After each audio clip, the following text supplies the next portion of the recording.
que nós já vamos começar a nossa segunda conversa com o mercado editorial promovida pela Feira do Livro em parceria com a Secretaria Municipal da Cultura e da Economia Criativa. A gente está promovendo três ciclos de conversas, é um ciclo de três conversas, nas quais a gente entrevista, conversa com profissionais de destaque do mercado editorial de diferentes áreas. A gente falou semana passada com a Maria Guimarães do Sebinho da Elo, que é uma livraria adorável, incrível, e ela falou um pouco para a gente sobre como se cria e se mantém um sebo em São Paulo. Foi muito legal a conversa. E hoje a gente recebe aqui a grande Florência Ferrari. Seja bem-vinda, Florência. Tudo bem com você? Tudo bem, Paulo? Grande. Não, a Flor é Bri- uma super editora que está à frente da editora Ubu, referência total entre as editoras independentes brasileiras e latino-americanas, eu diria, né? E uma editora que é uma pessoa marca muito o nosso mercado. Ela trabalhou na Cosac na IFE, depois trilhou esse caminho na Ubu, e é sobre isso que a gente vai falar um pouco. Quer se apresentar um pouquinho, Flo? Você ia falar uma coisa, eu te interrompi, desculpe. Não, não, eu ia agradecer o convite. Um prazer conversar com vocês. Eu festejar a feira, também ser parceira da feira, que é um grande evento na cidade, e participar dessa movimentação enorme desse mercado com editores, livreiros, autores, enfim. Então, contem comigo sempre. Legal. Você sabe, É, eu já falei várias vezes como eu admiro você pelo seu trabalho na Ubu e pela sua garra também em costurar parcerias, ações. Você é uma guerrilheira na frente de uma editora de livros, né? Na verdade, está sempre criando coisas novas. Tem um clube de leitura que é um sucesso, é um case mesmo no nosso mercado, que é o Circuito da Ubu, né? Então, a gente vai falar um pouquinho sobre isso. tá bom. Você quer que eu fale sobre o circuito mesmo? Então, olha, vou falar um panorama um pouco de como é que a gente chegou lá, né? Porque a gente abriu o Obu, com eu, a Elaine, que era minha sócia, que a gente veio de uma experiência de fechamento da COSAC, onde a gente trabalhava por 13 anos, ela 15. E essa passagem foi uma passagem um pouco rápida, a gente decidiu meio logo que a gente queria continuar trabalhando com livros e juntas. E, e a gente começou a fazer uma coisa que era uma continuidade do que a gente estava fazendo na COSAC, que tinha a ver com um catálogo mais modernista e de fundo, né, de autores de antropologia, mais autores de literatura e tal, mas a gente trouxe principalmente os títulos que a gente tinha trabalhado, então umas coisas mais de design, de antropologia. Então, o começo da UBU, ele foi muito trazer assim quem tinha estado junto com a gente, assim, mais próximo de autores da casa, né? Então a gente trouxe Eduardo Viveiro de Castro, Manuela Carneiro da Cunha, autores bem bem próximos. E a gente continuou fazendo um pouco uma editora que era uma editora ligada à universidade e com uma bibliografia bastante teórica no começo, mas a gente, em pouco tempo a gente, com a Ubu, eu não sei o quanto que foi o contexto e o quanto que foi a gente trabalhando sozinhas, a gente ficou muito mais é, permeável ao debate que estava acontecendo. Então, assim, a Ubu em pouco tempo, assim, em 3 anos, mudou muito do que a gente vinha fazendo na COSAC. A gente continuou com algumas coisas muito típicas, como livros clássicos em edições caprichadas, com artistas, enfim, que tem uma cara do que a gente fazia antes, mas eu acho que a vocação da UBU se mostrou muito mais forte a partir de 2019, que foi quando a gente começou a realmente publicar livros mais de intervenção, que estavam mais atentas ao debate contemporâneo, respondendo a demandas de, né, necessidade de reflexão, e a gente foi atrás de autores, de pessoas que estavam pensando é, ideias, né, saídas, reflexões, formas de lidar, inclusive às vezes nomear fenômenos que estavam acontecendo, né, e tentando mapear isso de uma maneira bem interdisciplinar.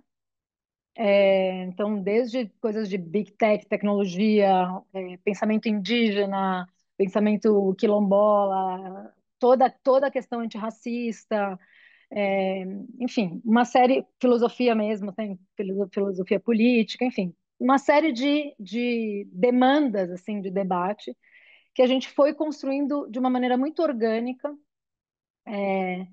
respondendo, de alguma maneira, a essa demanda do debate mesmo. E isso fez com que a editora tivesse um tipo de relação, né, com o público que coincidiu com um governo de extrema-direita e depois com a pandemia. Então, eu entendo assim hoje, em retrospectiva, que a UBU ela teve um movimento que teve a ver também com o contexto do Brasil e do mundo do ponto de vista da pandemia. A gente teve que, do ponto de vista das temáticas, ser ágil o suficiente para sentir o que estava acontecendo, né? Qual que era o debate que as pessoas estavam precisando, né? Sentindo falta de ferramentas para pensar. E, ao mesmo tempo, a gente construiu uma espécie de uma comunidade de leitores em torno de uma noção, assim, um pouco fluida, mas assim, uma noção de resistência, uma noção de pertencimento, uma noção de que as pessoas não estavam sozinhas, né, abandonadas nos seus lugares. A gente tinha pelo menos um grupo no começo pequeno de pessoas que estavam juntas ali. E eu acho que isso foi um pouco assim o caldo que criou um pouco a imagem do que o Bu é hoje, né?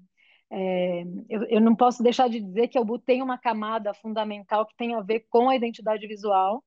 E isso é mérito absoluto da Elaine, que é minha sócia, e que a gente traz de todo o trabalho de 20 anos que ela tem de design gráfico, que faz com que cada um desses livros e cada uma dessas temáticas apareça no objeto livro de uma maneira muito singular, porque tem um pensamento de design que não é de forma, né? A Elaine tem um modo de trabalho que é muito, para mim, muito instigante. A gente trabalha juntas é muito gostoso trabalhar juntas, porque é um design que nasce do conteúdo sempre. Então, ela lê os livros, a gente discute, a gente às vezes discorda de uma capa porque ela não está expressando o que diz o livro, né? Então, não é assim, a capa é bonita ou não é bonita, comercial ou não é comercial. Às vezes tem essa demanda, mas tem muito uma conversa sobre o quanto que essa capa expressa o conteúdo, né, do livro. Então, só para dar um primeiro começo assim de conversa de que eu acho que teve esse caldo assim, né, inicial. E a gente pode depois falar mais especificamente do circuito, se você quiser. Sem dúvida, é muito legal esse DNA de vocês, inclusive da sua parte, Florença. Isso antecede a própria COSAC, no sentido de que você pertenceu a esse grupo da antropologia, né, que fez a revista Sexta-feira, que é uma referência também em publicação universitária barra experimental. A Sexta-feira não é uma Sim, revista acadêmica qualquer, ela era graficamente muito atraente e ela fez coisas que eram uma loucura, assim. Eu tenho ainda uma edição que foi impressa no verso de outdoors, né? outdoor, Então papel de outdoor, de sobra de papel de outdoor. eram papéis então que foram reaproveitados e com as retículas gigantescas, assim, você via aquelas imagens que viravam imagens abstratas, né? Então, e a COSAC trouxe também com a Elaine, sem dúvida, a Elaine é uma pessoa que mudou a sensibilidade do livro, né, no Brasil, trouxe um novo capítulo, assim. Eu acho que vocês se sentem muito livres para experimentar. E isso é uma coisa que a gente percebe vendo os livros da Ubu, né, que tem uma liberdade de criação que, sem dúvida, tem muito a ver com rigor, com pesquisa, com trabalho que não é brincadeira, não é espontâneo, assim. Mas a impressão que passa é a liberdade, né? De que vocês estão fazendo o que Sim. vocês querem, né? Isso é muito importante, eu acho. Mas eu acho legal você colocar isso, porque que bom que a gente continua, que isso transparece, porque o que eu acho que é o interessante aqui da nossa experiência Ubu é que a gente realmente fez uma editora que não tem um mecenato. É uma editora que a gente pediu um empréstimo para fazer a editora, e a gente tem um compromisso absoluto com a sustentabilidade. Ou seja, a gente faz uma editora que tem que ser. lucrativa, não porque a gente quer embolsar dinheiro, mas porque ela tem que ter reserva, porque ela tem que garantir, a gente está tranquilo para pagar o salário de todo mundo, porque ela tem que ser uma equação que vai durar 30 anos, porque a gente vive disso, a gente criou o nosso próprio trabalho ali. E isso é diferente de um tipo de liberdade que a gente chegou a ter, em que um pouco você podia fazer um pouco, né? O orçamento não precisava fechar, digamos assim. E eu acho que, na verdade, é mais interessante quando você tem uma variável financeira. Porque essa liberdade, ela tem a limitação, do orçamento, e às vezes o orçamento te faz pensar mais, né? Às vezes o fato de você ter limitação, orçamentária te faz quebrar mais a cabeça para encontrar uma solução melhor, que seja sustentável e, ao mesmo tempo, inovadora. Eu acho que assim, o drive inovador é uma coisa que é importante para a gente. A gente está sempre não querendo repetir, não querendo fazer o que os outros fazem, não querendo se fazer a mesma coisa, algum clichê, enfim. A gente sempre tenta encontrar né, uma coisa nova e acho que a experimentação tem a ver com isso. Mas a gente está sempre experimentando dentro do quadrado do orçamento, né? E eu acho que isso traz um pé no chão, assim, que é super saudável, assim mesmo, para o dia a dia, sabe? É uma coisa, é isso, não é? A gente não tem qualquer coisa, né? A gente tem, todo mundo pode fazer isso, na verdade. Não é que a gente está fazendo uma coisa porque a gente tem dinheiro, porque a gente é rico, porque todas as editoras podem fazer o que a gente faz. A gente faz as coisas dentro do orçamento de um livro, brochura, 16 por 14 por 21, 16 por 23. E eu acho que isso é até mais bonito, assim, que é você pegar, estar dentro do sistema, dentro da equação possível, dentro das limitações horrorosas que a gente tem no Brasil, de não ter quase papel diferente, a gente tem monopólio de papel, a gente não consegue, às vezes, acabamentos mais baratos, né, com cola. Agora o POD melhorou bastante, mas a gente tem uma restrição absurda no Brasil. E, no entanto, o Brasil é referência em publicação no mundo inteiro. Você vai para a França, você olha, uma livraria não tem a diversidade assim, a experimentação gráfica que tem no Brasil. O Brasil é um festival, né, de qualidade de produção de livro, né? Assim, não se compara a nenhum outro país da América Latina, não se compara à França. Talvez você tenha na Alemanha coisas muito incríveis, mas aí é isso, é uma desvantagem, né? Eles têm milhares de papéis, eles têm milhares de coisas. Eu acho que a gente faz milagre. A gente realmente, com poucos recursos, faz coisas que ninguém consegue fazer. E poderia ser feito fora, né? Sem dúvida, e é sensacional isso, tirar proveito das próprias limitações, né? E de criar uma editora que seja viável, né? Que é um projeto intelectual que, que tem muito a ver com a sua atividade, enfim, até mesmo acadêmica, mas que vai se desdobrando de maneira viável, né? Que não é exatamente como você falou, um mecenato, que é como boa parte das boas editoras brasileiras vive hoje, né? A gente tem muitas editoras no Brasil que, na verdade, pertencem a famílias que têm outros negócios e tal, e nenhum demérito nisso. Acho que é super legal que as famílias estejam investindo em editoras. Mas que a Ubu seja tão viável é uma coisa muito admirável, muito legal de ver acontecer, né? Você falou da pandemia. O que que você acha que foi? Foi um pouco o circuito, que é esse clube do livro, que na pandemia houve essa onda de clubes de livro, né? E vocês conseguiram continuar surfando, né? Muita gente perdeu assinantes, teve depois que a onda passou, não conseguiu continuar. Vocês estão aí com o circuito a mil, né? Ele é um sustentáculo da editora hoje em dia, né?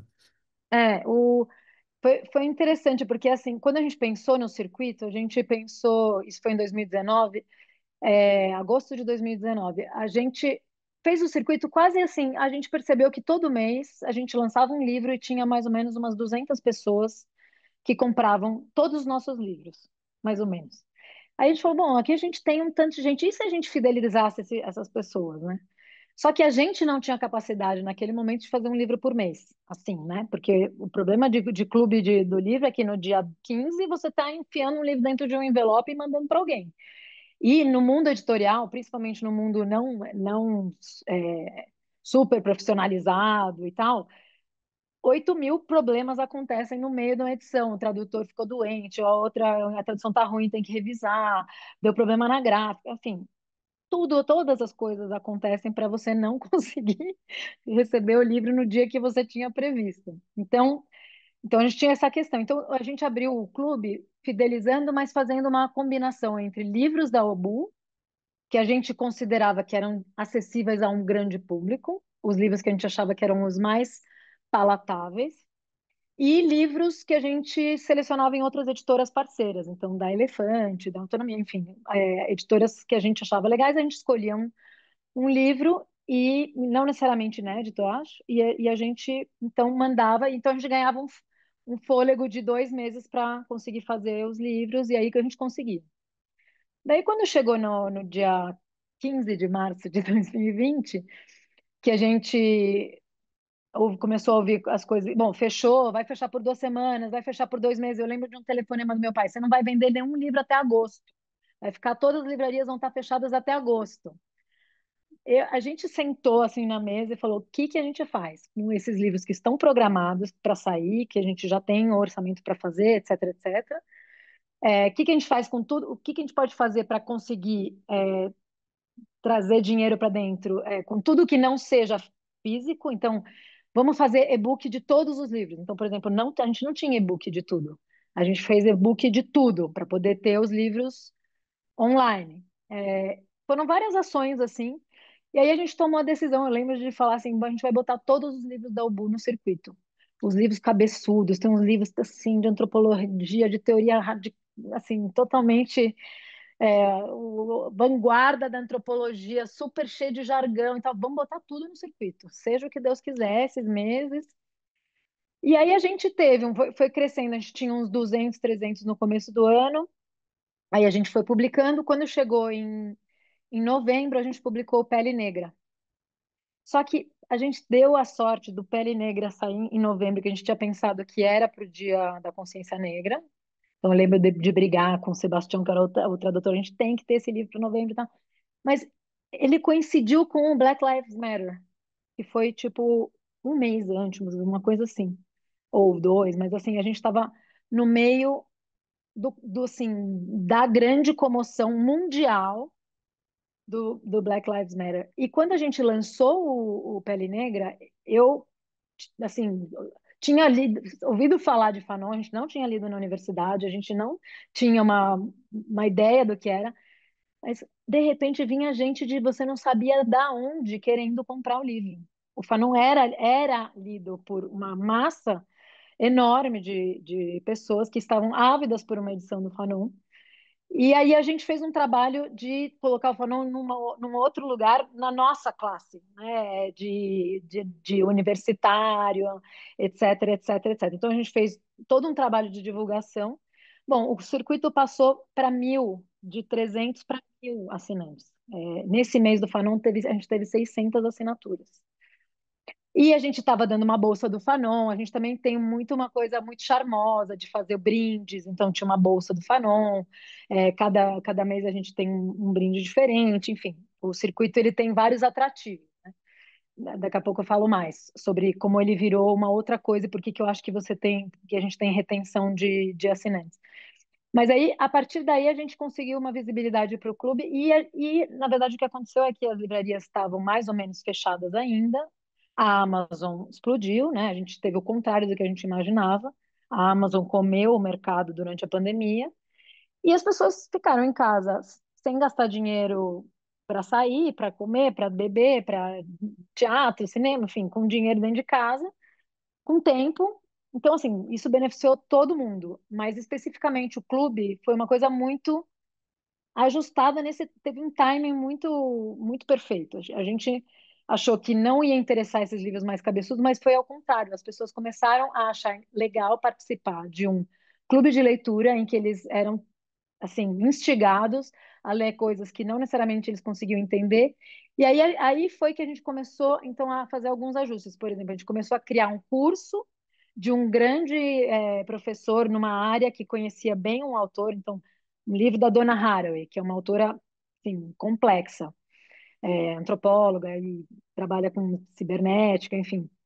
Ela, a gente, vamos pedir para Juliana Fausto, que é uma especialista e pesquisadora da Hannah Arendt, da Donna Haraway, para dar uma aula, um curso sobre a Dona Haraway, porque isso não está na universidade, ninguém tem acesso a isso, mas a gente tem acesso a esta pesquisadora que pode dar este curso, então a gente vai oferecer isso para os nossos assinantes, para eles terem uma mediação de leitura. Só que aí a gente percebeu que esse curso ele interessava para mais pessoas. Então a gente começou a desenvolver isso que a gente chama hoje de Ubu em Curso, que é uma plataforma de cursos que tem bem esse perfil de vanguarda, de pesquisadores que estão lendo os livros na versão original e já incorporaram isso na sua pesquisa, dão aula sobre isso na pós-graduação, etc. E a gente faz esses mini cursos de 2 aulas que é entenda o Latour, entenda a Donna Haraway, entenda Malcolm Ferdinand, aí é uma outra coisa, que é pedir para o próprio autor dar uma aula, mas então eu acho que assim é um pouco um desdobramento do que eu acho que é a vocação da editora, que é a gente tem uma preocupação de trazer aquele conhecimento que está sendo produzido na universidade, que é super preciso, embasado, com pesquisa de campo, com teoria bem embasada, etc, etc. Só que muitas vezes tem uma linguagem acadêmica, jargão e totalmente hermética para os pares, mas buscar ir lá, trazer esse conhecimento e fazer uma mediação desse conhecimento para a sociedade, para trazer ferramentas para pensar o mundo contemporâneo, a sociedade, etc. As questões mais, enfim, vigentes, atuais da sociedade. Então, o Boa em Curso também faz isso, também faz uma mediação, né? Então, o circuito ele faz essa mediação na medida que a gente traz esses livros, sempre que são livros que têm um tamanho, né? Tem várias coisas que fazem com que um livro seja mais acessível. Tem essa coisa da linguagem, que muitas vezes a gente tem que reescrever teses, ou simplesmente a gente não publica teses, a gente procura livros em que os autores já têm uma capacidade, facilidade de comunicação, tem muitos, que conseguem, né, sair da academia e comunicar para um público mais amplo. E para aqueles que são um pouco mais teóricos, a gente faz essas mediações. Então, por exemplo, para quem assina o circuito, por exemplo, a gente manda um mapa de conteúdo. Nesse mapa de conteúdo, a gente diz um guia para você ler o capítulo tal, que fala do conceito tal, esse conceito-chave, para você entender essa discussão. Então, eu lembro, por exemplo, que o termo decolonial, quando a gente publicou o feminismo decolonial, era um termo que não estava divulgado no Brasil ainda. A gente teve que fazer uma nota de tradução para explicar por que era decolonial e não descolonial, sendo que hoje decolonial é a coisa mais, né, arroz de festa que tem. Então, é bonito ver alguns momentos em que você está trazendo conceitos mesmo, definindo assim, contribuindo para uma discussão que às vezes está fora, mas não está aqui, ou começa a colocar um circuito, né, de conceitos, mas precisa ter essa mediação, porque muitas vezes os livros são herméticos, ou então, né, para um público que está na pesquisa, enfim. Então, Isso é um sempre tem feito essa da preocupação. editora, né? Porque eu acho que ela aposta em livros que muitos editores dificilmente topariam publicar em alguns casos, né? São livros de difícil. Você é daqueles que no mercado, no mercadão brasileiro, a gente fala, isso não tem 100 Não leitores por esse vende. livro aí, Sim, não vai vender nunca, tal. E vocês conseguem fazer isso também com várias áreas, né? Assim, tem uma coisa do pensamento contemporâneo, que vai da antropologia, a- sei lá, pensamento quilombola, como você falou, quer dizer, são várias vertentes do pensamento, não está especializada num saber apenas, sim. né? E Antropologia é um isso eixo importante, filosofia, diga-me. não, não, isso era o que a gente não sabia se ia dar certo, porque a gente fala, gente, a pessoa que é da antropologia, será que ela vai querer ler? E o que a gente fez foi, na pandemia, vamos experimentar. E o que a gente percebeu é que as pessoas, elas têm uma relação com o circuito que é de expandir a zona de conforto delas, do pensamento do mundinho delas. Então você pensa assim, eu quando eu estava na antropologia, os antropólogos não leem nada que não seja antropologia. Então, de repente, você todo mês recebe uma coisa que é um sobre planta, o outro sobre ética na inteligência artificial. De repente, você tem ferramentas para pensar o que está todo mundo falando, não só a sua pesquisa, o seu GT da aba, entendeu? Que é né, um mundo microcosmo super aprofundado, mas que tem menos conversa com todas as outras coisas que estão acontecendo. E a gente teve muito retorno dos circuiters dizendo, gente, eu não tinha a menor ideia desse pesquisador, e agora eu percebi que ele era super importante nesse campo e que, na verdade, ele influenciou fulano que eu conhecia, porque a gente faz uma coisa que é uma constelação, os livros estão todos muito interconectados, na verdade. A questão é que eles estão interconectados por dentro, né? Não é na sessão na sessão das livrarias. Eles estão conversando entre si, porque você está falando de fora do sistema, anticapitalismo, antirracismo, escravização, todas essas coisas estão conversando entre si. Você tem livros que juntam essas coisas, né? E então você acaba tendo uma visão da bibliografia, inclusive, mais complexa, né? Você não está por disciplina. E isso acabou Sim, sendo uma vantagem para as pessoas, né, do circuito, que é você se inteirar de discussões que você normalmente não. Inclusive, as pessoas falam, eu não compraria esse livro numa livraria. Isso é uma das coisas que eu falo para livreiro. Os assinantes dizem que não comprariam os livros que a gente manda para eles nas livrarias. Claro que alguns pois sim. é. Os livros são respostas às questões do nosso tempo, né? Tem até uma coleção de vocês que tem um nome muito bom, que é Exits, né? Assim, são quase saídas de emergência Saída. É. para questões que estão nos apavorando a todos, ou preocupando, ou intrigando, né? Assim, a editora tem uma relação muito direta com a vida contemporânea, né? Pessoal, eu queria lembrar que vocês podem fazer perguntas para a Florência, vocês podem fazer pelo chat, ou então tomar a palavra aí e levantar a mão.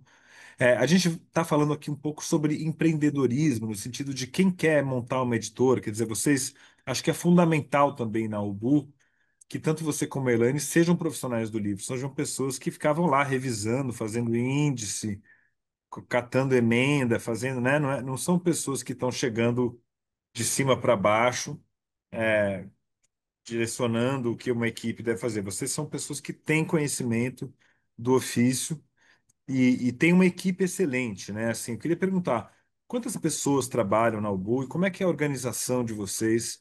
O que que você poderia dar de dica para quem está querendo montar uma editora? É um sonho de tanta gente. Como que é esse segredo de montar uma equipe Uhum. incrível como a que você tem? Legal. A gente, na verdade, tem assim, hoje a gente tem 15 pessoas que trabalham fixas, assim, que são da Albu mesmo, depois a gente tem consultores, né? Um consultor financeiro e tal, mas tem 15 pessoas. Mas a gente passou 5 anos tendo 7 pessoas. É, então foi um crescimento orgânico, assim, muito lento. A gente tinha uma coisa assim, 3 pessoas fazem tudo, 4 pessoas fazem tudo, 5 pessoas fazem. Aí 7 pessoas, quando a gente teve a pandemia, o que aconteceu foi que o circuito vendeu, tinha 1.000 assinantes, e teve a feira da USP, que a gente vendeu em 4 dias o que a gente tinha vendido no ano inteiro. Então, assim, o que aconteceu? Que todas as notas fiscais, assim, 10% das notas fiscais deram errado, e foram 200 notas fiscais que deram errado. Os Correios mandaram coisa. Enfim, a gente entrou em colapso com as 7 pessoas que a gente tinha e ficou uns 3 meses, assim, recebendo 200 e-mails por dia e ninguém dava conta, porque era um para um alimentava o outro, enfim. E aí a gente falou, bom, agora a gente precisa crescer, então todo mundo meio que ganhou um assistente, do 7 para 14. Mas isso que eu acho que é interessante, porque ela não se hierarquizou, né? Ela não tem uma estrutura hierárquica burocrática. Eu mesma faço muitas coisas e muitas decisões. Enfim, eu sou uma das sócias fundadoras e diretora editorial geral e tal, mas a maior parte das decisões de cada área, as pessoas mesmo que estão fazendo, que apresentam propostas, a gente decide juntos muitas das coisas. Uma outra coisa que eu tenho mais experiência, obviamente, é disso que se trata, mas tem uma coisa muito, para mim, estava pensando ontem sobre o ambiente de trabalho, né? Que para mim ele tem uma coisa parecida com a minha própria concepção de maternidade. Eu tenho duas filhas, né? Que é como é que você desenvolve uma equipe, né? E mesmo pessoas que estão se formando na editora, que a gente sempre tem pessoas jovens que estão começando. Como é que você, ao mesmo tempo, dá, transfere responsabilidade, né? Dá autonomia para que a pessoa possa ter um espaço de crescimento, é, dando apoio para a pessoa não se foder, ou seja, dá um espaço de acolhimento e de aprendizado, né? Explica, dá um apoio, mas ao mesmo tempo trabalha nesse espaço, né, que o Winnicott fala. A gente publica a obra do Winnicott, então todo mundo acabou lendo o Winnicott na UNB, mas dá esse espaço que é um espaço de crescimento de cada um. Então, eu acho que isso é muito um segredo da nossa equipe, que é uma equipe incrível, realmente, de um nível de engajamento, de inteligência, de articulação, de tesão, assim, é realmente bonito de ver. Mas uma coisa da pessoa se desenvolver naquilo que ela decide que ela quer desenvolver, né? Tem um espaço de crescimento que a própria editora provê, assim, ela pode errar, ela pode, assim, ninguém está ali para, né? Ter um espaço de aprendizado e de erro ali. Eu acho que isso faz com que as pessoas vejam a Obu, né, o trabalho com a Obu como um trabalho que é a vida delas, né? Assim como você se desenvolve na sua vida, você se desenvolve na editora. Eu acho que, eu não sei, eu fiquei pensando se isso faz sentido, talvez depois, porque é uma coisa de uma autoridade que não é a autoridade da punição, na autoridade né, da restrição ou da ordem, né? É um tipo de liderança, né? Que tem a ver com a experiência, que tem a ver com o que você pode ensinar, mas dando todo esse espaço para o desenvolvimento de cada pessoa, que é muito mais rico para o conjunto. Sempre as pessoas trazem coisas das suas vidas que são interessantes para o grupo. E eu acho que essas são as coisas que são legais depois de compartilhar e de trazer. E aí, assim, quando a pessoa desenvolve o projeto dela, aquilo vem com uma carga de verdade, de tesão, sabe, traz uma energia que alimenta, enfim, que dá um pouco eu acho, esse caráter, assim, de que a gente é um grupo em que são várias pessoas fazendo coisas, seus projetos ali, e muito cooperativo, e é isso é muito legal de ver. A outra coisa que eu ia dizer é que, às vezes, eu conversando com uma editora mais tradicional, às vezes não tem uma parte de comunicação. Se você vai abrir uma editora, você vai ter vai ter que aprender tudo isso que você falou, que é esse ofício. E muitas editoras mais assim amadoras, né? Aquela editora assim, eu gosto de ler livros, então eu vou publicar livros. Às vezes demora muito para perceber o ofício do editor, porque isso é invisível, né? No livro. Você não vê o que o editor fez dentro do livro, você só vê se você não sabe direito por que que é bom ou por que que não é. Ele é meio invisível, né? Você só vê se tiver erro, se tiver coisa mal feita, se tiver, enfim, se for bem feito, você não vê o trabalho, né? E, mas a comunicação hoje é fundamental. Você não pode ter hoje uma editora, e lançar livros por mês e não se preocupar em comunicar esses livros de uma forma. E hoje o canal de comunicação são as redes sociais mesmo, assim, o espaço que existia nos anos 90, né, de cadernos de resenha, lugares né, jornalismo literário, e é muito reduzido e nem faz tanta diferença. As pessoas se informam em outros lugares, as pessoas não assinam mais jornais, enfim, a gente sabe muito bem da crise do jornalismo literário, então nem se fala. Então, assim, a gente tem que estar o tempo inteiro atento em ocupar os lugares que as pessoas estão se informando. Eu não sei aonde elas vão estar se informando amanhã, mas eu tenho que estar preocupada com isso. Não posso, não posso sossegar e tá sempre, e isso é muito cansativo, eu diria, porque ai, abriu uma nova plataforma, não sei, eu lembro quando abriu o TikTok, agora a gente vai ter que ter uma conta no TikTok, não, que preguiça. A gente até tem, mas não funciona tão bem. Mas assim, é isso, essa necessidade da gente acompanhar a circulação de informação no nosso tempo. A gente precisa estar atento a isso o tempo inteiro, né? Pois é, e é um mundo muito menos hierarquizado, né? Então, não só dentro da editora é uma hierarquia nova, como você falou, mas também no mundo da cultura hoje está menos hierarquizado, né? A imprensa tem menos peso, a própria universidade tem menos peso, Sim. as livrarias têm menos peso, porque antes as pessoas se informavam na livraria, né? Você ia à livraria para saber as novidades editoriais. Era um pouco ali também. E hoje já não existe mais esse hábito de A passar gente toda. vai na feira do Pacaembu para saber as novidades. Exato, a gente vai falar um pouco sobre isso, sobre os eventos, que são outra dimensão também da comunicação de livros hoje, né? Essas estratégias de guerrilha que eu acho que vocês acabam adotando, porque é uma editora que, vamos dizer, não seria correto de chamar de underground, porque ela está na Amazon, ela está em todo, na Flip, Sim. ela está nos maiores eventos, está na imprensa, né, com muito profissionalismo. Então não é underground. Por outro lado, não é mainstream também, né? Assim, no sentido de é uma coisa que circula numa via subterrânea da cultura, né? Tem uma coisa muito interessante aí. Essa organização interna, só para fechar esse assunto, às vezes até quem olha a equipe de vocês nem reconhece os departamentos tradicionais de uma editora, né? Para quem não sabe, as editoras têm um editorial, né? Que em geral é o topo da pirâmide ali, é o lugar de atração, inclusive, dos profissionais trabalhar no editorial. Aí você tem a área de direitos autorais, você tem a área do comercial, do marketing e tal.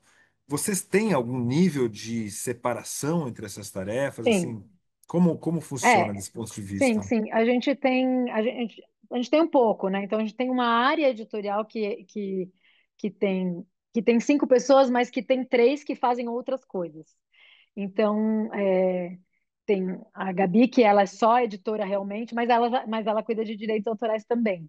Também nosso trabalho é mais híbrido porque a gente é uma equipe menor, né? Não tem tanta gente para formar um departamento de cada. Mas o que tem é que tem uma flexibilidade de tarefas. Na verdade, a gente tem pessoas e papéis. Então, e muitas vezes o que acontece é que você contrata uma pessoa achando que ela vai fazer X, Y e Z, e na verdade ela é boa em X, Y e em, sei lá, outra coisa, né? T. E aí o que eu acho que o que é legal é você aproveitar o que essa pessoa tem para trazer, no que ela é melhor, no que ela faz naturalmente muito bem, em vez de tentar encaixar ela num cargo que você imaginou. Então, por exemplo, aconteceu isso com a Maria Chiaretti, né? Que a gente contratou ela para cuidar do circuito. Só que para cuidar do circuito você tinha que era escolher os títulos, é, pensar o brinde, organizar toda a parte de notas fiscais, organizar os envios, tinha uma parte enorme de logística, uma parte enorme editorial e uma parte enorme de comunicação. E ela era muito boa de comunicação. E aí o que que aconteceu? A gente foi migrando ela para a comunicação da UBU e a parte da logística foi assumida por pessoas que são super organizadas, que gostam de tudo certinho.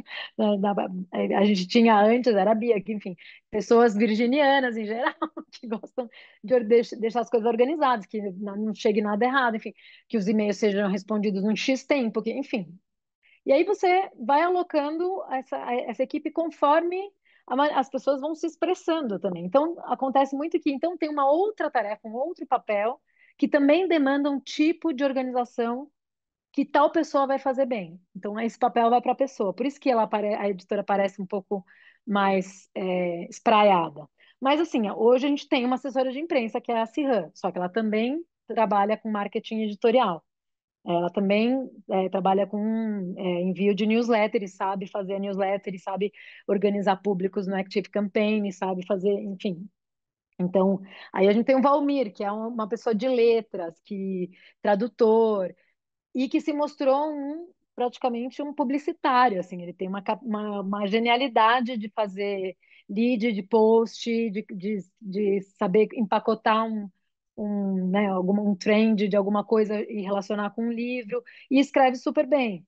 Então, ele tá ali junto com o Marco, que é o designer de comunicação, os dois inventando qual que é o próximo post sobre o que vai falar. Então, e ao mesmo tempo o Marco ajuda a pensar os brindes do circuito. Então tem uma coisa de design. Então, assim, é uma equipe que tem algumas funções mais definidas, mas tem uma certa plasticidade, assim, né? Agora, quem que pode ajudar em tal coisa? E depois tem assim, temos este problema. Quem quer ajudar? Aí entra, cada um entra do jeito que puder. Muitas vezes a gente, por exemplo, a discussão sobre originais está aberto para quem quiser participar. Qualquer pessoa da editora que quiser.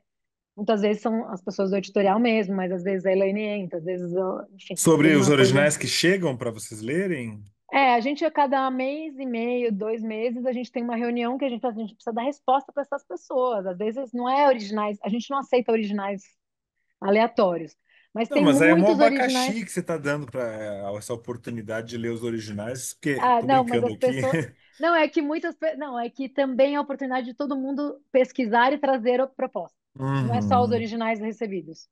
Então você tem desde. Mas tem, porque, por exemplo, a Gabi ela faz pesquisa, é psicanálise, estuda psicanálise. Aí ela conheceu uma professora que indicou um livro, aí ela traz o livro, a gente vai debater sobre o livro que ela trouxe. Então uhum. é um lugar onde a gente vai criando alguns parâmetros. O número de páginas costuma ser o definidor de se a gente vai ou não vai publicar. Mas faz Mas, todo sentido, faz todo sentido. Acho que só para fechar a questão da equipe, é muito legal que dá para perceber que vocês não fazem uma demarcação tão tradicional como costumam ter nas editoras, assim, ó, a parte intelectual está aqui e agora está a ah, parte comercial, né? Quer dizer, eu acho que a não. dimensão intelectual está presente em todas as etapas, pelo menos é o que a gente vê. Um exemplo disso agora foi essa ação que vocês fizeram incrível de No disponibilizar capítulo. o Capital do Marx, uma edição maravilhosa que vocês fizeram, custou caríssimo, posso imaginar, e já Sim. adiantaram o serviço para quem ia fazer PDF e deram Sim. de graça, vamos dizer assim, né, mediante cadastro, para quem queria baixar, né? Isso é muito generoso e mostra também uma inteligência na parte da distribuição, quer dizer, vocês não estão sendo inovadoras no editorial e tradicionais no comercial, vamos dizer assim, né? Vocês estão trazendo inovação. Sim, eu acho que a gente tem um drive assim de pensar fora da caixa, tipo, se a gente for continuar vendendo isso assim, não vai dar certo. O que que a gente pode inventar? Como é que a gente pode fazer para melhorar isso? E aí isso em qualquer, meio que em todas as áreas mesmo, né? Tanto no design, em design de produto que também a gente faz, né? Tem bolsa, tem caderno, enfim, tem vários objetos que a gente faz, os brindes, mas acho que estratégia comercial é o core. Assim, essa parte de separar comercial e intelectual, para mim, já não faz parte, já não faria sentido para mim, né? Tem muita gente que fala, ah, não, eu não sei nada dessa parte. Já conversei com um editor que falou, não sei nada dessa parte comercial, eu só, sabe, uma coisa meio despectiva, assim, sabe, isso é coisa para os outros, né? Eu só penso na parte intelectual e falo com os autores. Eu não tenho problema nenhum, eu tenho maior fascínio e tesão na parte assim comercial, financeira, em fazer uma equação que funcione, inovar, inclusive na parte. Isso é uma outra coisa que é inovar na parte da, da editora, como ela funciona, então, de distribuição de lucro, por exemplo. Como é que a gente faz uma editora mais distributiva? É uma das minhas questões, assim, se a gente for realmente continuar sendo lucrativo, como é que a gente faz para inventar um sistema que seja diferente sabe, distribuição de dividendos para sócio? Como é que você faz uma distribuição de dividendos que seja compatível com tudo que você publica, socializa, se não tudo, uma parte da empresa, também sem ingenuidade, né? Eu acho que assim, tem os lugares preservados, mas não é possível encontrar soluções mais menos desiguais e ao mesmo tempo mais inovadoras e tal. Enfim, são todas questões que Sem atravessam, dúvida. Não, né? e isso eu acho que tem a ver com o fato de que nas dificuldades do mercado brasileiro, do livro e tal, é até ridículo as pessoas que têm uma postura de business, como se fosse uma grande competição entre todas as, quer dizer, assim, Sim, nesse país em que o livro ainda precisa chegar em tantos lugares mais e a gente ainda você ter uma atitude muito neoliberal, vamos dizer assim, como editor, sim. por mais que seja uma iniciativa privada, de fato, é uma empresa, tem que perseguir o lucro, né? Você está falando sobre lucro, tem que ter lucro, Lucro, sim, né? Tem que ter lucro. sim, O que faremos com ele, né? É outra questão. Então, eu acho exatamente. que É, existem modelos novos. A gente aqui mesmo tem um modelo sem fins lucrativos, que também não significa que seja Santa Casa, que, não, então, é, é, não, tem que ter uma lógica de lucro para que então se faça uma coisa diferente com o lucro. E aí isso é muito legal porque vocês compatibilizam esse ofício tão tradicional, né? A gente não pode esquecer que a edição de livros tem mais de 500 anos, né, gente? E ela mudou muito pouco, essencialmente. O ato de editar um livro não é tão diferente assim, 4, 5 séculos atrás, do que hoje, né? Consiste em passar limpo um manuscrito, corrigir os erros, embelezar, transformar aquilo num objeto atraente e democrático, né? Então, quer dizer, essencialmente não mudou muita coisa, mas vocês compatibilizam essa tradição com uma pegada muito moderna e inovadora.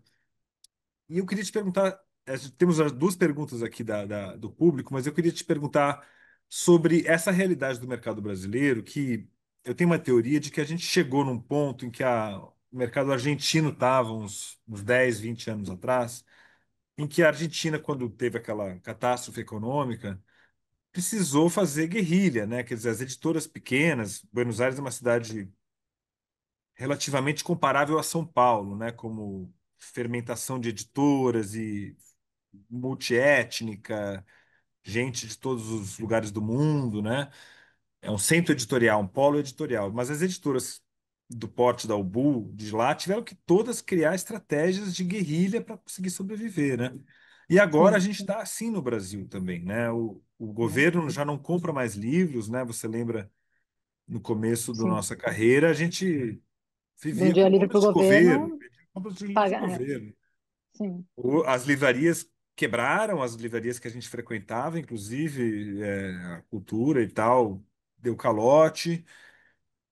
Que, como que é esse momento de guerrilha mesmo que a gente está atravessando hoje? Você também é uma pessoa que liderou a criação de alguns coletivos editoriais, os Sete Selos, que está em várias feiras, compiladas, foi uma coisa que foi realizada ali na Bienal do Rio também. Tivemos orgulho de estar juntos. Que você fala sobre essas estratégias do editor hoje num cenário que só tem adversidade, não tem nenhuma notícia boa sim, nunca, sim. né? Não, é um pouco terrível, porque a gente fica se perguntando, a gente vê, às vezes chega relatório de livraria e o que aconteceu, por exemplo, na Amazon no primeiro semestre. No primeiro semestre, a gente teve uma redução de quase 40% da Amazon. Para muitas pessoas, isso significa 30% do seu faturamento.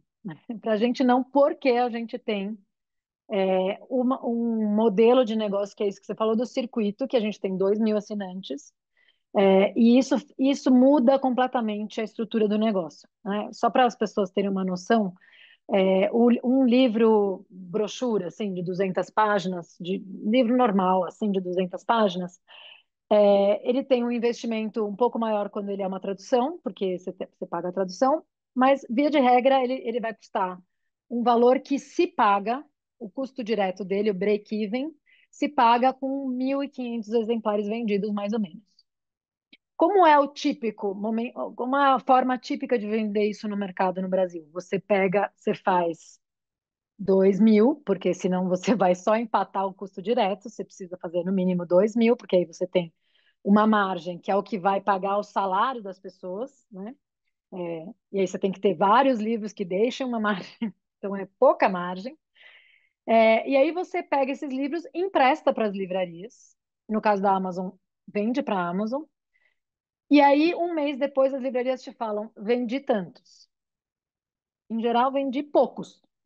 Assim, no final, num lançamento que vai muito bem, talvez você consiga vender 200, 300, assim, do tipo de livro que a gente está falando, tá? Ninguém aqui está editando Café com Deus Pai. Estamos publicando livros com um público de 2.000, 3.000, né, mais ou menos, leitores, que é mais ou menos a tiragem média do Brasil, 3.000 exemplares. Aí, nos primeiros 2 meses, 3 meses, se você conseguir vender 500 exemplares em 3 meses, ufa, tô quase conseguindo receber um. Mas assim, ainda falta para você pagar o que você acabou de desembolsar, o seu caixa. E demora. E às vezes esse ciclo demora um ano. E às vezes, se você erra a tiragem e faz uma tiragem um pouco maior, porque você fez se arriscou, achou que ia vender muito, você gastou mais com a gráfica, esse ciclo de devolução do seu dinheiro pode demorar 2 anos. E, meu, quem sustenta esse capital de giro, né? De 2 anos o negócio. E para nós, o que acontece é que a gente sai com uma venda de 2.000 exemplares, né, do circuito. Então a gente sobe, quando a gente passa de 2 para 3 ou 4.000 a tiragem, na verdade já está quase tudo pago pelo circuito. Então isso muda radicalmente a nossa situação. A gente fica muito confortável, inclusive de colocar títulos que ninguém faria, que realmente não venderia mais que 500 exemplares. Mas se a gente acha importante botar, e a gente sabe que quem está pagando isso é o circuiter que acredita nessa ideia toda, né, de alguma maneira. Então, tem uma coisa da confiança de uma comunidade que acredita que é importante aquele livro existir. Senão, a gente também não faria. Um livro que não vende 1.500 exemplares em 8 meses, eu não publico na Ubu, né, como partido. Sim, porque ele vai te deixar no prejuízo, você vai e por mais que seja É, muito importante, porque é uma das grandes libertações que o editor precisa ter é desse, esse livro é muito importante, mas se ele não vai vender essa quantidade que você falou, não uhum, adianta ele ser importante, ser maravilhoso, ser incrível, que o fulaninho recomendou, exato. porque a gente vive muito desse capital cultural. Então, quando chega por indicação de um professor importante, ou chega, né, você tem uma ideia que está ali, só que na ponta da caneta a conta tem que É, fechar, né? E só para quem não sabe, gente, como é que funciona uma editora, quer dizer, o livro, você paga todas as despesas dele antes dele sair, certo? Praticamente todas. Então, só a sim. impressão ali paga lá à vista, mas você paga a tradução, você fica pagando antes do livro sair. Não, quase, às vezes um ano antes, você paga adiantamento de direito autoral, depois tradução que demora Uhum. 4 meses, depois design você paga revisão, preparação, tudo antes. Você ficou 8 meses pagando, depois você paga a gráfica, e aí você vai vender 100 livros na livraria, né? E vai verificar se as pessoas vão aceitar, porque também tem essa coisa muito diferente de editora, que assim, cada livro é um produto novo, né? Então a editora, ao contrário das outras empresas, ela vai acumulando produtos, né? Quantos títulos a Ubu tem O Butem atualmente? agora deve ter cerca de 150. 150 produtos diferentes, na verdade, né? E a cada um é uma incógnita. Pode ser que ele Sim, estoure igual o pele Peles negra. Negra, Pele Negra. Pode ser que ele seja um fracasso. Aconteceu, imagino, em algumas vezes em que um livro que você apostava não vendeu. Você achava que ia bombar porque o fulaninho que apareceu, traduziu, fez alguma coisa, não acontece também, né? Então é uma loteria muitas vezes você apostar num livro, né? É. Nós estamos nos aproximando do final aqui, eu vou ler as perguntas. O Rafael Queiroz perguntou o seguinte: é mais fácil montar uma editora com sócio já fazendo uma pesquisa de mercado sobre qual público alcançar? Olha, Então, eu não, eu, você quer ver todas e depois ou não, respondo? se você quiser responder essa, aí já tem mais duas Tá aqui. bom. Olha, Rafael, a verdade é que eu não saberia te dizer como pensar em criar uma editora de fora. Porque como eu vim de dentro, eu fui assistente editor, eu primeiro tinha uma revista na universidade, depois eu fui assistente editorial, depois eu fui coordenadora, depois eu fui editora de uma coleção, depois eu fui diretora. Eu conheci a editora por dentro. Então, tudo isso você vai aprendendo de uma maneira muito orgânica e você já não sabe muito bem como é que você aprendeu. Então, assim, eu nunca fiz pesquisa de mercado para pesquisar, para saber o público. Eu Eu, por exemplo, comecei publicando na COSAC, eu era assistente editorial, falei, estava na faculdade, não tinha o livro do Marcel Mauss, todo mundo tinha que ler esse livro, o livro estava esgotado, eu falava, gente, esse livro precisa, ele tem público.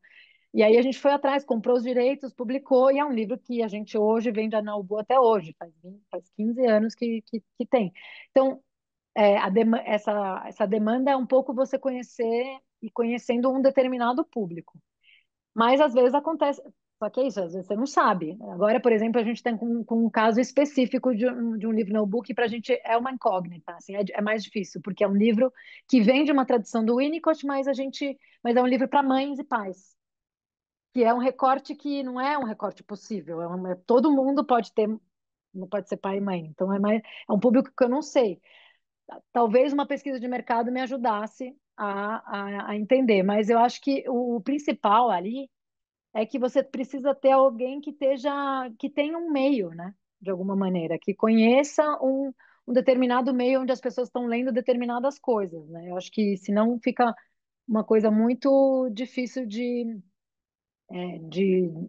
sei lá, de saber o que vai acontecer com o livro.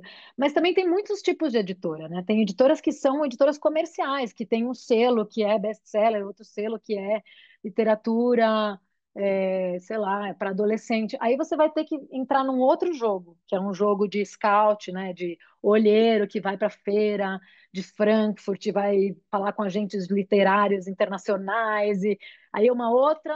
E existem editoras de vários tipos.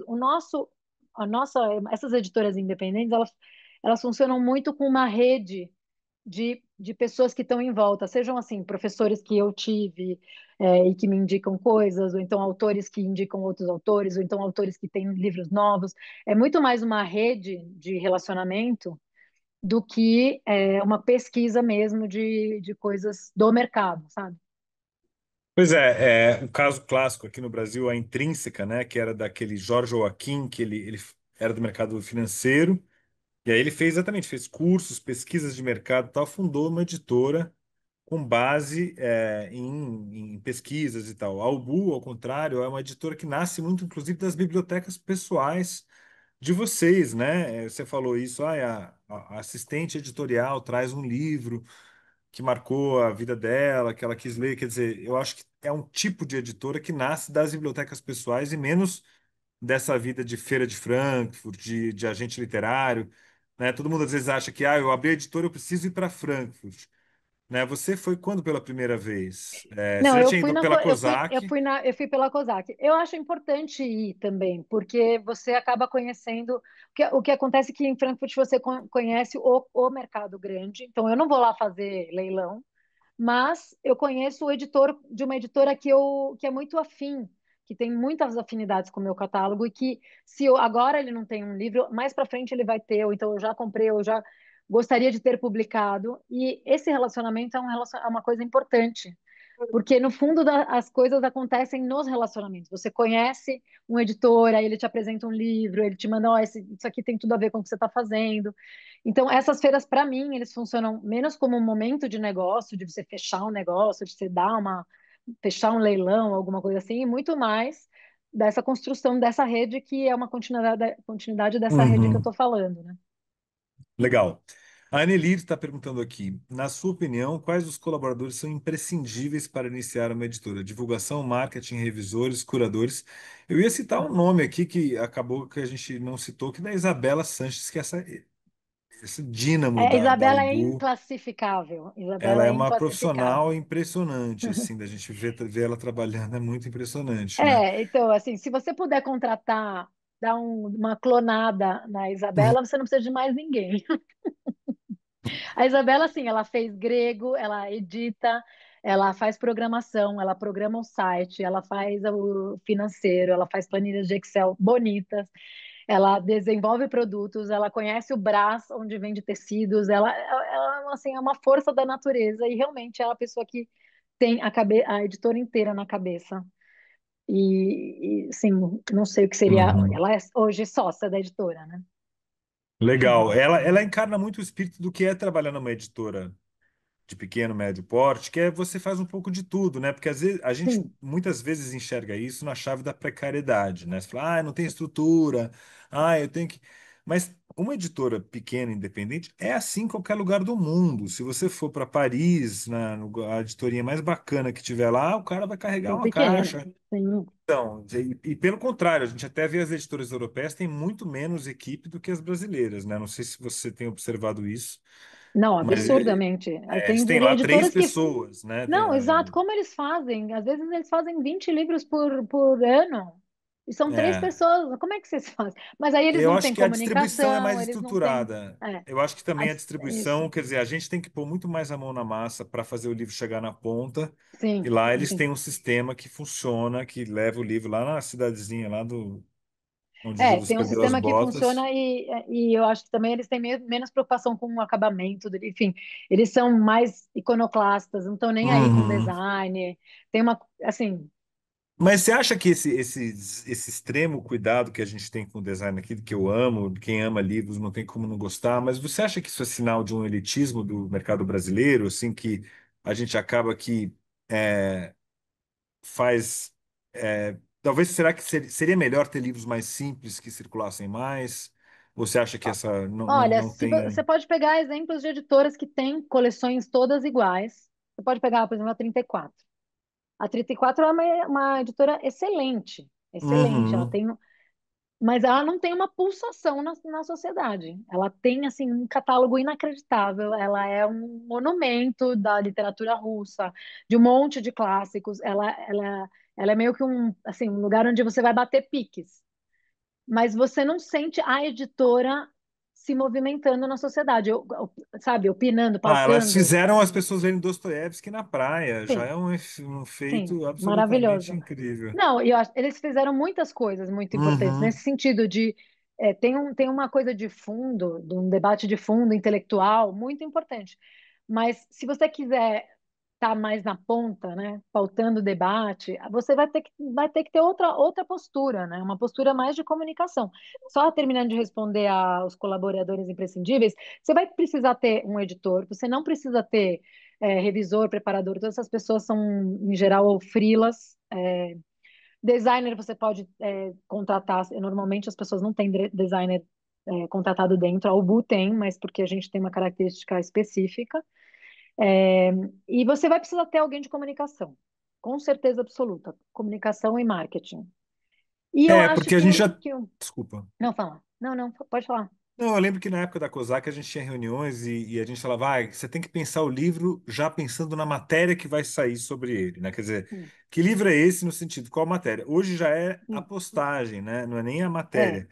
Você tem que imaginar como que ele é, vai ser colocado como é que, nas redes exato. sociais, né? Como que a gente vai É, traduzir isso para o mundo de redes sociais. exato, como é que ele vai enganchar as pessoas, né? Por que que ele vai ser, tem 700 livros novos por mês nas livrarias, Muito um número mais do que absurdo. isso, é É mais do mais, que você isso, que sabe, viu? né? Vocês têm a revista. Me É falaram uma outro coisa dia, insana. É uma coisa Uhum, insana. Como é que você faz com que o seu livro seja relevante para alguém com tanta oferta, né? uhum, Então, assim, ou você já pensa no livro, não, eu vou topar, vou publicar esse livro. Quando a gente está contratando, eu já penso se como é que eu vou empacotar, né? Como é que ele vai entrar no meu catálogo, como é que ele vai fazer uhum, sentido e ressoar, né, as outras questões do catálogo. E como é que a gente vai conectar ele com as questões contemporâneas, porque não tem uhum. como você vender qualquer coisa, né? Assim, você E tem isso que está criar. acontecendo, vocês estão conseguindo, né? Os lançamentos são quase manifestações políticas, assim, que reúnem muita gente, aglutinam, né? Assim, acho que pessoas que estão. Bom, a Luciana perguntou aqui se a sua distribuição é por meio do circuito ou vocês também estão nas livrarias. Acho que já A está gente tem, respondido que a gente tá tem nas tudo. A gente tem livrarias. circuito, a gente tem as livrarias, a gente tem a Amazon e a gente tem eventos. E o Eventos. próprio site também, que é uma E a importante gente vende no fonte de. site. Sim, sim, É. que a gente desde o começo teve site e foi também outra coisa que salvou a gente na pandemia, que tem um debate grande com as livrarias sobre isso, sobre o papel das editoras vendendo no site e tal. Eu tenho uma postura que é assim uma experiência, pelo que eu vejo o que a gente vende no site, a gente está competindo com a Amazon, a gente não está competindo com as livrarias, que a gente está no ambiente da internet, né? Então, que a Uhum, pessoa pode entrar numa aba do lado e comprar em outro lugar. Então, a gente está competindo com a internet, né? uhum, É, e é um pouco o lugar onde a gente consegue ter mais margem, né? Porque, como vocês sabem, as livrarias e a Amazon têm 50% do valor do livro fica para eles. E isso, muitas vezes, se você vender tudo só com 50%, a sua margem fica muito apertada. Então, quando a gente vende no site, às vezes com 10% ou 20% de desconto, essa diferença entre o que a gente venderia para a livraria e o que a gente vende no site é o que dá uma certa folga para a gente. De então, em vez de ter que vender 1.500, você pode ter que vender 700 ou 800, né? Se você vender por uhum. preço cheio no seu site, é a metade do que você, né? Você precisa Não, vender a metade.